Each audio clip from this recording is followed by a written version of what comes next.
Formula One fans, Ferrari has finally unveiled their attack plan for the final stretch of the season, and the details are absolutely stunning. A new floor at Zandvoort, a brand new turbocharger at Monza, and a fourth upgrade package already in development for the autumn.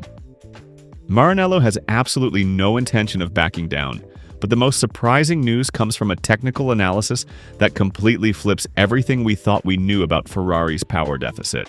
Because the numbers that have been floating around for months are wildly exaggerated, and today I'm going to tell you the real figure. And there's more, because Toto Wolff himself has publicly admitted that the Ferrari engine is not the main problem at all, pointing instead to a completely different area of the car. It'll also take you through a silent revolution that has been building race by race, invisible work that has unlocked massive performance gains and explains why Ferrari has been competitive, even in places where, on paper, they had no business competing.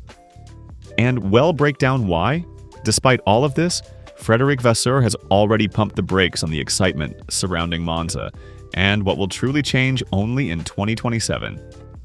Let's get into it. If you don't want to miss any updates on Ferrari and Formula One, leave a like on the video and subscribe to the channel to stay in the loop. Alright, let's start with the development plan, because Ferrari genuinely believes in this push. The last 5 race weekends have proven one fundamental thing. Mercedes is beatable. That was far from obvious at the start of the championship. Lewis Hamilton's win in Barcelona changed the season entirely, and from that moment on, the competition looked much sharper, first in words and then, more importantly, in results. The first strike comes at Zandvoort, where the SF-26 is expected to receive a new floor, a significant evolution of the one that debuted in Barcelona. And pay attention here, because that Spanish spec was not just an isolated update. It represented an entirely new development baseline, a platform the aerodynamicists have continued to refine step by step, extracting downforce and expanding the car's operating window.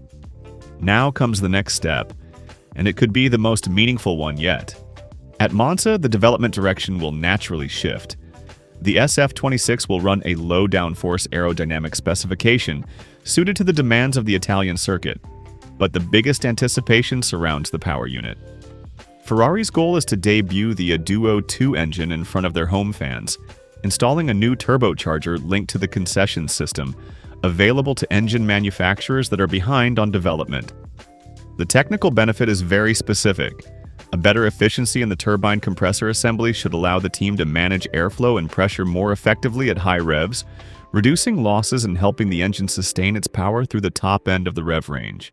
The expected gain is more top-end pull on the straights, which is precisely where Ferrari has struggled the most.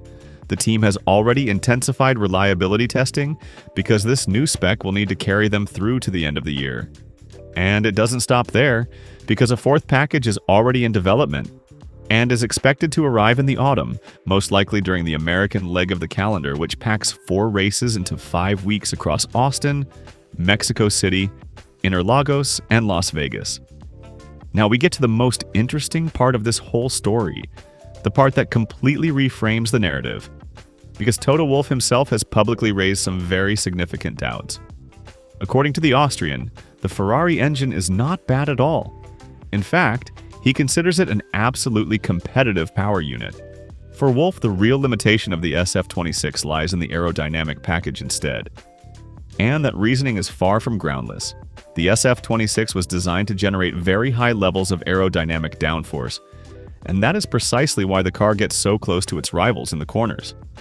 But that downforce inevitably comes at a cost: more aerodynamic drag, which you pay for on high-speed sections. Nothing that Maranello didn't know about in advance, to be clear, and Vasseur himself implicitly backed up Wolff's view when he said, and I'm quoting here, "We expected it to be quite tough for us on the engine side for at least one season." And this brings us to perhaps the most fascinating chapter of all, because there is an enormous piece of work that has gone almost completely unnoticed. From the Australian Grand Prix to today, Ferrari has made a giant leap in battery management, and Spa-Francorchamps was the clearest example. The Belgian circuit challenges energy recovery more than almost any other track, and teams were heavily exposed to the super clipping phenomenon, that sudden cut in electrical deployment that leaves you without power at the end of the straight. At the start of the season, Ferrari was suffering a much higher level of superclipping than their rivals, with obvious consequences on delivery. But by optimizing the energy release phase and eliminating every small inefficiency, Maranello managed to save a significant amount of energy, largely solving the problem. It is incredibly precise work, carried out race by race. In the traction phase, for example, for every percentage of throttle opening, the engineers need to know exactly how much energy to deploy because beyond a certain threshold, the car stops accelerating and simply starts spinning the wheels. Delivering more would only waste precious energy. And now, here is the figure that definitively destroys a popular myth. An enormous amount of performance has been unlocked through software, and this completely changes how we should read the situation. The horsepower deficit is real, of course, but the gap that everyone assumed came purely from the combustion engine was most likely attributable in large part to electronic management. And that is exactly why the SF-26 has been competitive, even on tracks with long straights, where in theory it had no business keeping up. Claiming that the deficit is 40 or 50 horsepower is simply nonsense, spread around to generate headlines. According to the most accurate calculations, the real gap is somewhere around 10 to 15 horsepower. A meaningful margin, no question about it, but a completely different story from what people have been saying. So you might naturally think Ferrari could close the gap entirely at their home race. But that is not the case, and Vassar's words were not chosen by accident. The French team principal has no doubts on this. The team has already run very precise projections on the impact the new parts will have on track, and the next Aduo update will not be enough to close the entire gap. The second update will still be a bigger step than the one introduced at Spielberg, but it will not be sufficient on its own. And there is another crucial point here. The gap to the rivals does not sit entirely in the power unit. The SF-26 as a complete package still needs some refinements to extract its full potential. As Vasseur himself explained, when you look at Mercedes and Red Bull, you are talking about 1 or 2 tenths per lap difference on the engine side.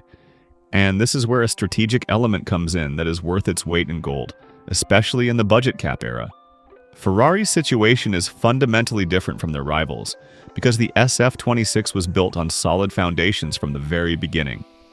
That has allowed Maranello to avoid burning precious resources, fixing structural problems in the original concept.